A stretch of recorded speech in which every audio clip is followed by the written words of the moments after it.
The Bible isn't just a book of random stories.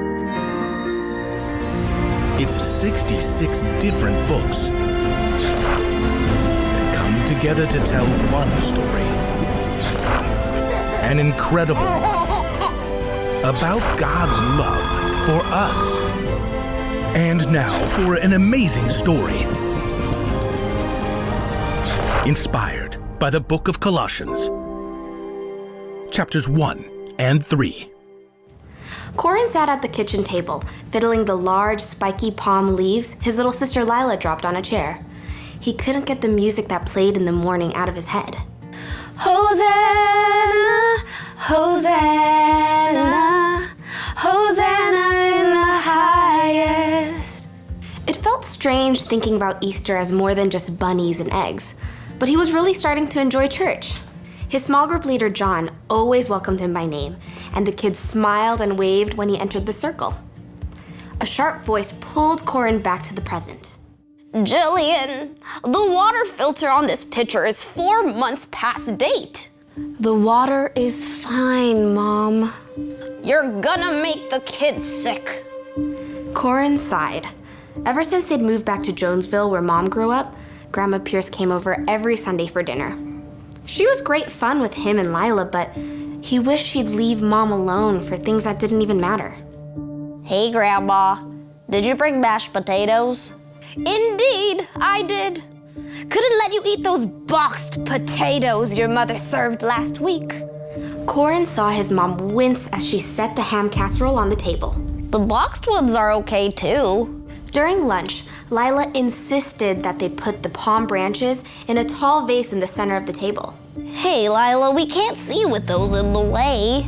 I like Song Sunday. Palm Sunday. Corin glanced at his grandmother. They'd invited her out to church a few times, but she always said it wasn't her cup of tea. I've said if you want to go to church, that's all well and good. But at a church that meets in a storefront? Surely you can find better than that. It's a lot of fun, Grandma. Everyone's friendly. We just need a place to connect, I guess. Grandma lifted her eyebrows and sniffed the next bite as she raised it to her mouth. Are you sure this is non-GMO ham? After lunch, Mom took Lila upstairs for a nap.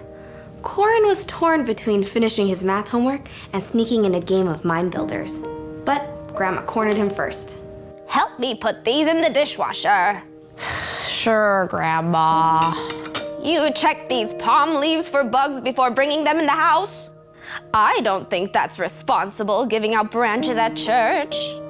It was fun. We had a parade and everything, like when Jesus came riding into Jerusalem and everybody was shouting and happy and thought he was amazing and stuff. So they waved palm branches. Grandma Pierce took out a scrub brush to tackle the casserole dish. Correct me if I'm wrong, but didn't Jesus go and get himself killed then? John says it was the religious leaders who didn't like Jesus because he did stuff different. John? Who's John? My small group leader at church. What's a... Oh, never mind. If Jesus was so good and so powerful, why didn't he just take over? He could have fixed everything. Well, he could have, but John says Jesus had a different way. He was God's son, and God sent him to die to pay for all the wrong stuff we've done, so we could have peace. Now, that's harsh. But Jesus chose to do it. I mean, John says there's no way that any of us could be right with God except through what Jesus did. Now we can be friends with God. This John says a lot of things. I care more about what you say. About what? All of it. Well, I mean, I guess I want peace. I want to be friends with God.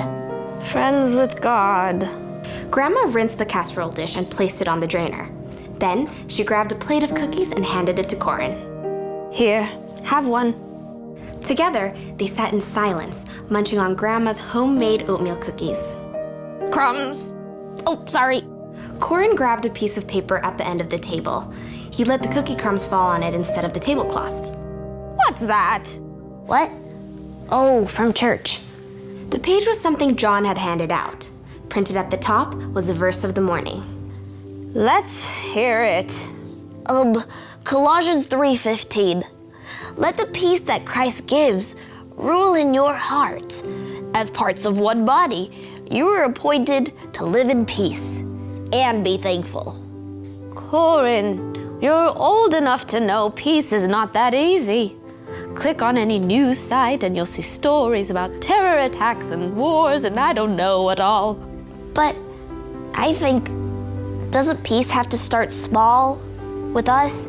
I mean, just how we live every day, the little things we say and do and stuff. Is that something John says? Corin stuffed the rest of the cookie in his mouth. Yeah, but I think he's right. Okay. I need some tea. Grandma stood up and put the tea kettle on the stove as Mom re-entered the kitchen. Jillian, where do you keep the tea bags? Cupboard over the stove. Mom grabbed a cookie as Grandma Pierce rifled through the cupboard, searching. Don't you have any herbal tea? Corin could see his mom tense up as Grandma got going. And good gracious, just look at all the soda in here. Do you actually let the kids... I'm sorry, Jillian. Corin and his mom both looked up in surprise.